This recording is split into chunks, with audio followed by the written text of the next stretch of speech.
Today's an exciting day. We're getting experimental again with wheels, this time with Crank Brothers Synthesis tuned wheels where the front wheel is completely different from the back wheel. Now, pros have been doing this for a long time. They've been running different spokes in the front, different spoke tensions, different lacing patterns, even different rims front and rear, but usually that's not available commercial unless you go to a custom wheel builder. But Crank Brothers built this synthesis wheel set which has a totally different front wheel from the back wheel. Why is that? Well, the front wheel has a totally different job than the back wheel. If you think about it, we run different tires in the front than in the back usually, and we run different tire pressures in the front than the back usually. Why wouldn't we do the same thing with our wheel builds? Run different tensions and rim profiles and flex patterns as the rear. Well, Crank Brothers decided that was a good idea when they built this synthesis tuned wheel set. The front wheel has a totally different job than the back wheel. The front wheel has to turn, and the way the wheel flexes with terrain, especially like side hills, you need it a little bit flexy so it can grab for that grip where it needs it. If a wheel's too rigid, it's going to want to slide off of things. If it's got a little give in it, it can grip a little bit better. And you think, don't you want grip in the rear end? Yes, but the job of a rear wheel is to track straight and stiff. Usually it's the rear wheel that we ding, that we puncture, that we damage. And so what Crank Brothers has done is beefed up the rear wheel. Let's get specific. The front rim in both carbon and alloy has the same width. It's 31.5 millimeters wide. That's only 1.5 millimeters wider than your traditional 30i. And the rear wheel is 29.5i, so it's 2 millimeters narrower. That changes the profile of the tire and kind of how it lays ever so slightly. Let's be honest, 2 mil isn't a huge difference. So the idea is, since the front wheel is the one that changes kind of the steering axis, it's the wheel that turns, it needs to be a little bit more compliant, a little bit more flexy. So the front rims are 28 holders, 28 spokes in the front. Fewer spokes make a more compliant rim. In the rear, it's a 32-hole rim, so it's got 4 more spokes. It's surprising how different a 32-hole wheel feels to a 28-hole wheel. Crank Brothers went one step nerdier and used different spokes front and rear. Most people don't do this. When you want to build a wheel set that you take to market, you try to reuse as many parts as possible so you have fewer SKUs you need to stock. If these use the same exact rim, the same exact spokes, like most wheels, 99% of the wheels out there, you just have to stock one rim, one set of spokes, and your hubs. But because the front wheels are completely different from the rear, everything's different. So we've got thinner spokes on the front as well to help with that flex as well. And we've got Supreme race spokes, which are ever so slightly thicker on the rear. The whole idea is compliant front, straight tracking rear. Crank Brothers has a few different lineups for these wheels. We have the alloy wheel set and the carbon wheel set. So when I threw these on the scale, the aluminum wheel came out 70 grams heavier than the carbon one. That's not a huge weight saving, so why would anyone go with carbon? Well, they can do different things with carbon that you can't do with aluminum. Carbon wheels tend to stay truer longer. Another thing you can do with the carbon wheels is tune the compliance based on the layup of the fibers. And Crank Brothers has done that. They've done a different layup, a different weave, a different epoxy and mold for the front wheel than for the back. This is exciting, and I think more people should be doing this. It's an easy thing to fly under the radar. When you're searching for your next wheels, you just think, what's carbon, what's light, what's got the hubs that I want, and which pros are riding this so I know it can handle that type of abuse. Well, I think we can be a little bit more big brain in our approach to wheels and think about, what do I need the wheel to do for me? So we're gonna go hit the trail on a hardtail first. Ride the aluminum ones on a path, and then swap them out for the carbon ones to see if there's a difference in feel between the aluminum and the carbon wheels. Then, since these are enduro wheels, not trail wheels, we're gonna throw them on the full suspension and ride them in the environment they were more meant for. So I'm running 24 PSI in the rear and 22 in the front. All right, we're gonna start out on this alt line. Take a quick look at it. A little spicy on a hardtail. This will be a great way to test what these feel like. Look at these rocks. Pretty chunky. Whew.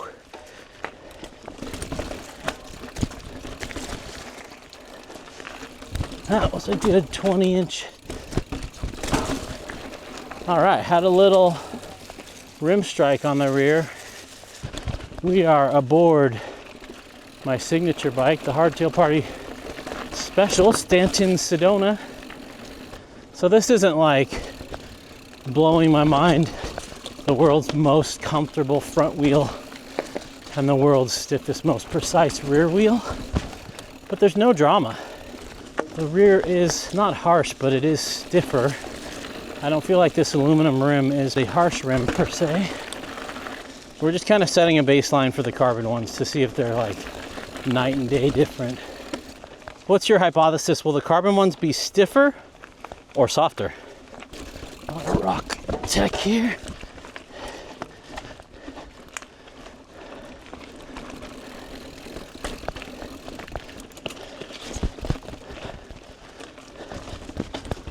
Usually on the rear wheel, where I have problems if it's too stiff, is coming down chattery stuff like this. All right, we've turned around. Now we're riding down the chattery stuff.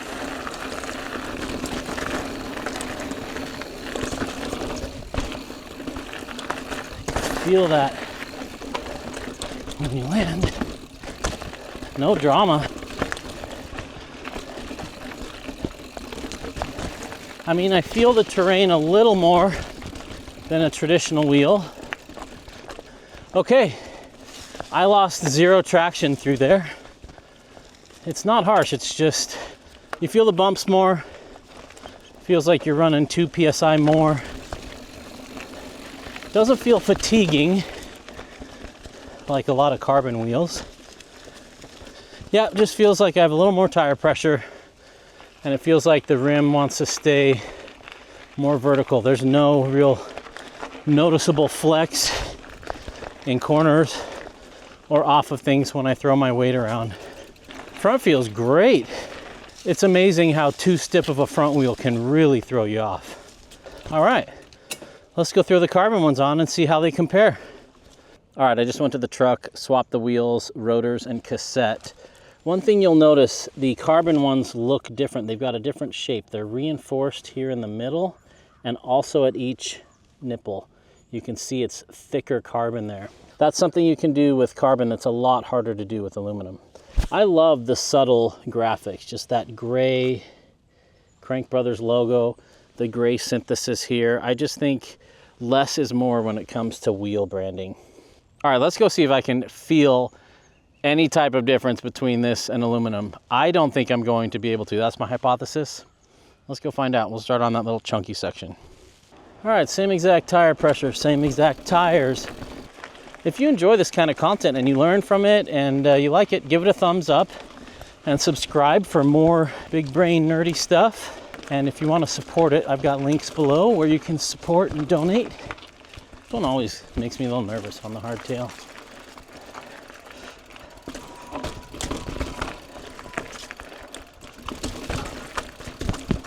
Hear the spokes pinging around like a new wheel. No drama, no rim strike on that one. The front feels softer for sure. I think the rear does too. I love my e-bike, but it's so great to be pedaling under my own power without a motor. I love analog bikes. It's been wonderful to have health good enough to do this lately. Yeah, this is softer than the aluminum one. It's just a little more damped.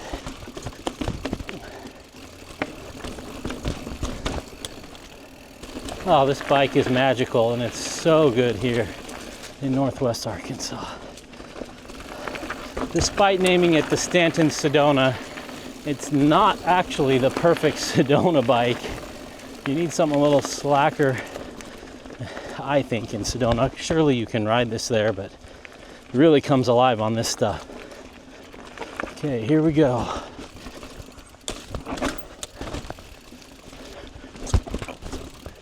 Oh, felt a little rim strike there on the climb there. Oh, I just landed rear wheel on a super sharp pointy rock. Didn't feel it. I thought for sure I'd be pinch flatting there. Wow, got lucky.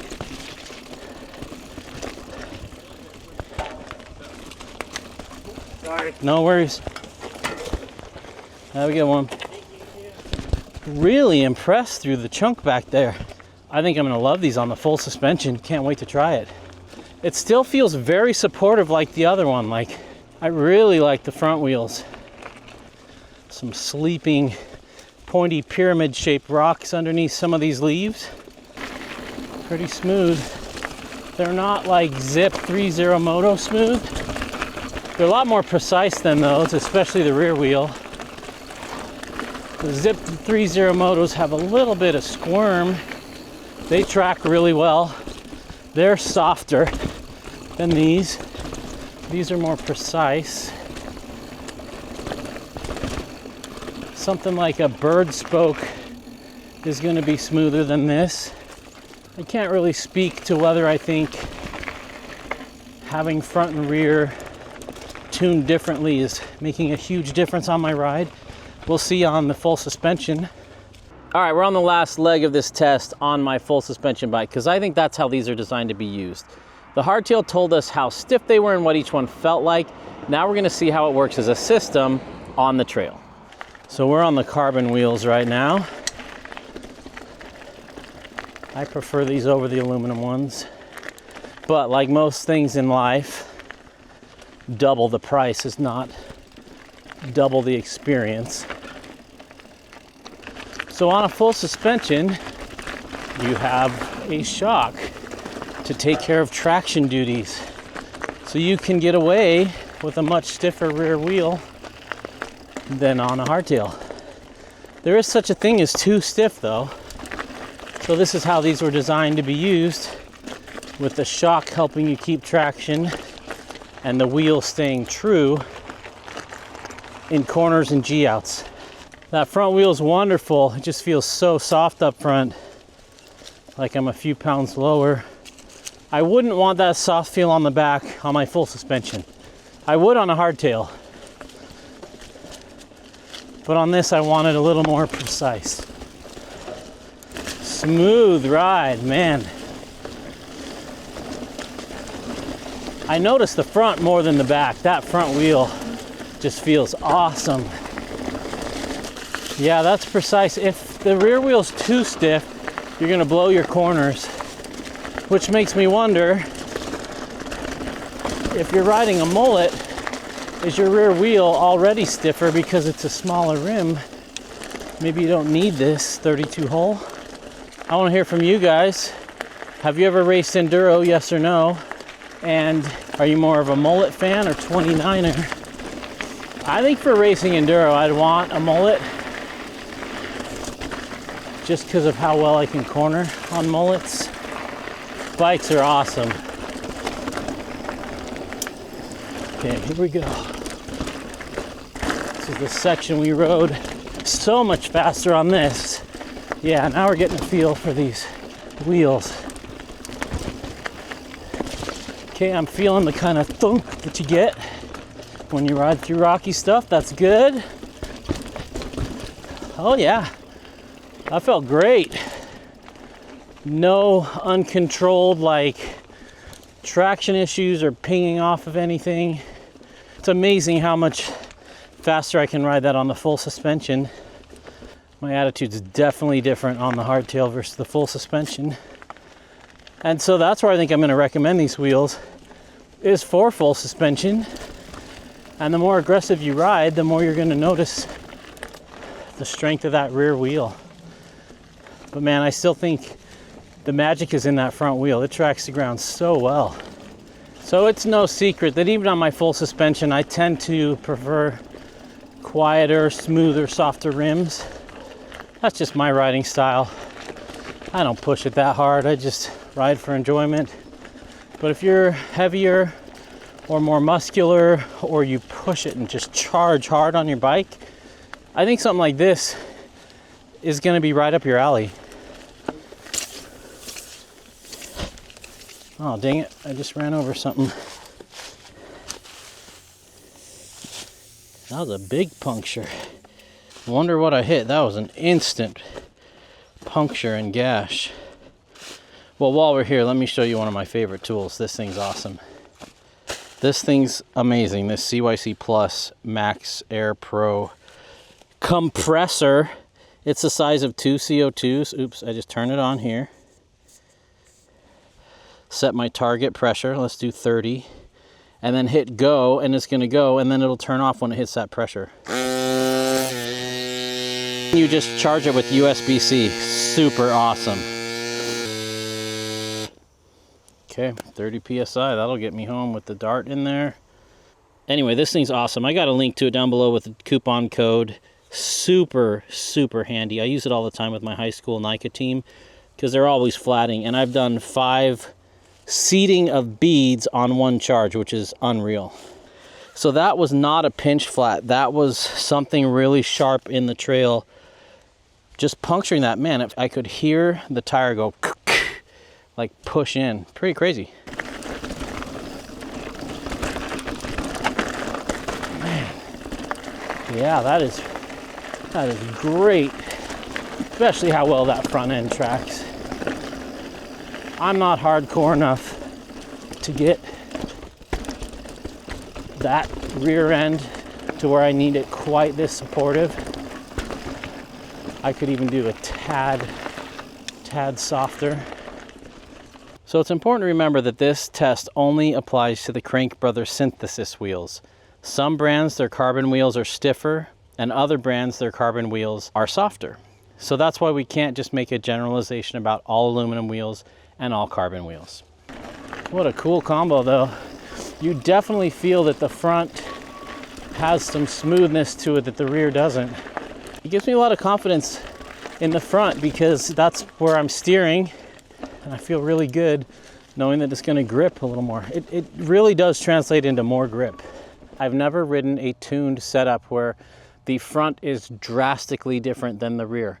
And I can see where it makes sense, especially on really slack bikes. If you're coming around corners and your front end's just kind of pushing and drifting, you might like a more tuned front wheel like this. And if your rear wheel's kind of flexing and twanging in the corners, you might want to go with the stiffer rear wheel. Really fascinating experiment. I definitely prefer the carbon ones. The aluminum ones weren't bad by any stretch, but the carbon ones did feel like they absorbed the chatter a little bit better. And props to Crank Brothers for making it available in so many different price points. Now the nerd in me is thinking, can I just buy the front rim that's compliant and wide and lace it to a 28-hole hub and run it front and rear on my hardtail? I'm curious how that would feel. I'm gonna plug my geometry course. If you're ready to really grasp the principles of mountain bike design and geometry and how different geometry things impact how the bike rides, and you wanna get a different type of ride out of your existing bike and you wanna know what to change to make it handle the way you want, you need to check out my geometry class. Think of it like a semester course at your community college where you learn in deep, deep dives all about mountain bike geometry. There's over 130 video lessons. It's over 2.5 hours of video and content.